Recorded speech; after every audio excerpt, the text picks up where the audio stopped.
नमस्कार दोस्तों, आप सभी का स्वागत है हमारे YouTube चैनल मान्या लाल किताब रेमेडीज़ में। आज हम बात करेंगे राहु ग्रह के दुष्प्रभाव के बारे में और उसका एक ऐसा प्रभाव जो आपको संतान संबंधी बहुत ज़्यादा मुश्किलें पैदा करता है। दोस्तों, राहु जो है वो अगर लगन भाव में बैठ जाए तो उसकी पंचम दृष्टि जो है वो संतान भाव के ऊपर पड़ती है। आपने देखा होगा जिन लोगों का लगन का राहु है उनको संतान संबंधी कुछ ना कुछ दिक्कतों का सामना करना पड़ता है। पहले तो वो मिसकैरेज भी करवा देता है, लेकिन अगर वो पंचम भाव में बैठ जाए और वो किसी शत्रु राशि में बैठ जाए या नीच का होके बैठ जाए पंचम भाव में या नवें भाव में, जहाँ से सीधी दृष्टि उसकी संतान के भाव पे पड़ती है, तो दोस्तों कभी कभी वो संतान को नष्ट भी करवा देता है। ऐसी भयंकर पीड़ा देता है कि इंसान के पास सब कुछ हो जाए, पैसा भी आ जाए, सब कुछ हो जाए, लेकिन अगर उसकी संतान को ही दिक्कत दे दे तो इंसान की ज़िंदगी जो है वो हंसती खेलती ज़िंदगी को भी नज़र लगा देता है। दोस्तों, मैंने कई कुंडलियों में देखा है जिनके प्रथम भाव में, पंचम भाव में या नवें भाव में जब राहु बैठता है तो वो किसी ना किसी समय पर आकर उसकी संतान को दिक्कत देता ही देता है। और कुछ लोगों को तो वो निसंतान ही रखता है, वो संतान पैदा होने ही नहीं देता। हार के वो अडॉप्ट भी करते हैं तो अडॉप्ट के पश्चात भी उनको दिक्कतें देने की कोशिश करता है। आज मैं आपके साथ एक ऐसा उपाय शेयर करने जा रहा हूं जिसको करने के पश्चात अगर राहु की दृष्टि संतान भाव के ऊपर पड़ रही है या राहु खुद विराजमान है, क्योंकि जब वो खुद भी पंचम भाव में विराजमान होते हैं तो मिसकैरेज की दिक्कतों देते हैं, लेकिन कभी कभी संतान की हो भी जाए तब भी उसको नष्ट करने का काम जो है वो राहु करते हैं। दोस्तों, ये एक्सपेरिमेंट मेरे पास काफ़ी कुंडलियां पड़ी हुई हैं जहाँ पे जिन लोगों के घर में संतान नहीं होती या हो के बीमार हो जाती हैं या नष्ट हो जाती है, तो ऐसे जातकों को राहु का दुष्प्रभाव का सामना करना पड़ता है।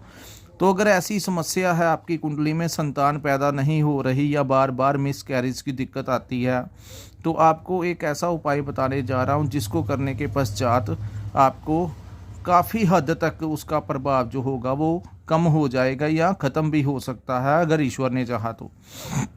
दोस्तों, क्योंकि कुदरत ने अगर कोई समस्या पैदा की है तो कुदरत ने उस समस्या का सल्यूशन भी इसी प्रकृति में दिया है। सिर्फ लोग जागरूक नहीं हैं, उनको पता नहीं है, लेकिन जब किसी के ऊपर कष्ट आता है तो वो हर कोई रास्ता ढूंढता है कि कहीं ना कहीं से उसका कोई ना कोई सल्यूशन मिल जाए। तो कई बार हमारी वीडियो बनाने का माध्यम यही है कि आपको अगर कोई लाभ मिलेगा, किसी के मिसकैरेज को ख़त्म करके किसी के घर संतान हो जाए या किसी की संतान पे कष्ट आ रहा है तो उसकी संतान का कष्ट दूर हो जाए, तो इससे अगर किसी को लाभ मिलेगा तो उससे हमें भी कुछ ना कुछ ईश्वर द्वारा पुण्य प्राप्त होगा। सो दोस्तों, ये सामने मैंने बोतल रखी है इसको, लेकिन मैंने टेढ़ा रखा है ताकि कंपनी का नाम जो है वो ना आए। दोस्तों, ये टॉयलेट क्लीनर है। आप नील भी ले सकते हैं। जो कपड़े धोने के लिए पहले नील लगाते थे तो, लेकिन अब उसकी जगह पर काफ़ी कुछ आ गया है तो नील का प्रयोग कम हो गया है, लेकिन अगर आपको नील मिल जाए तो सबसे बेहतर रहेगा। अदरवाइज़ ये टॉयलेट क्लीनर है दोस्तों, क्योंकि राहु का स्थान जो है वो घर की टॉयलेट में, घर की छत को साफ़ सुथरा रखना, घर के टॉयलेट को नीट एंड क्लीन रखना। सो दोस्तों, राहु का जो रंग होता है वो नीला रंग होता है। इसलिए ये जो टॉयलेट क्लीनर है, आपने क्या करना है, बुधवार के दिन अगर आपकी संतान को पढ़ाई में समस्या आ रही है या संतान को कष्ट होता है, बड़ी जल्दी वो नज़र लग जाती है, बीमार हो जाती है आपकी संतान, या मिसकैरेज की भी दिक्कत आती है, या ये उपाय आपने बुधवार की शाम को करना है, सूर्य अस्त के बाद, क्योंकि राहु का उपाय रात के समय किया जाता है, सूर्य का उपाय जो होता है वो दिन के समय किया जाता है।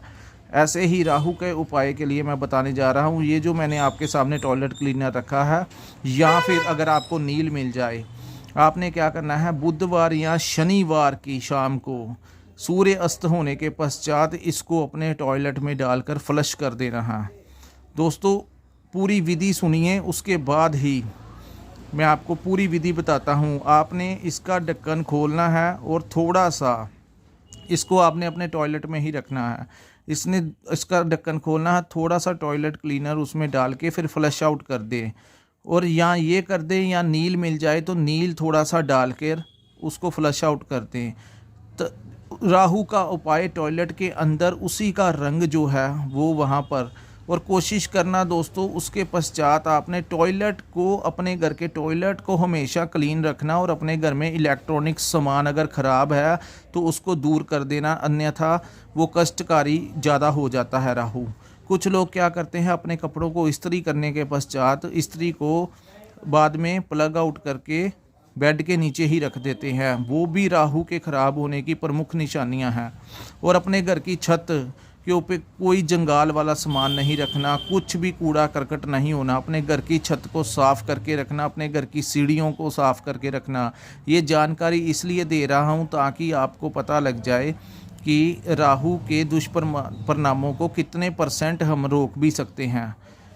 सो दोस्तों, इस उपाय को करने के पश्चात आपने अपने हाथ मुंह अच्छे से धो लेने हैं और उसके पश्चात ही आपने किसी से बात करनी है। उपाय के दौरान किसी से कोई बात नहीं करनी, किसी को ये उपाय करने के बाद नहीं बताना। ये बात सिर्फ अपने आप में सीमित रखें या उन लोगों के साथ शेयर करें जिनको आपने ये उपाय की जानकारी देनी है, उसको वीडियो के माध्यम से शेयर कीजिए। और उसके पश्चात ही आपने किसी से बात करनी है या पानी पीना है या कुछ खाना है।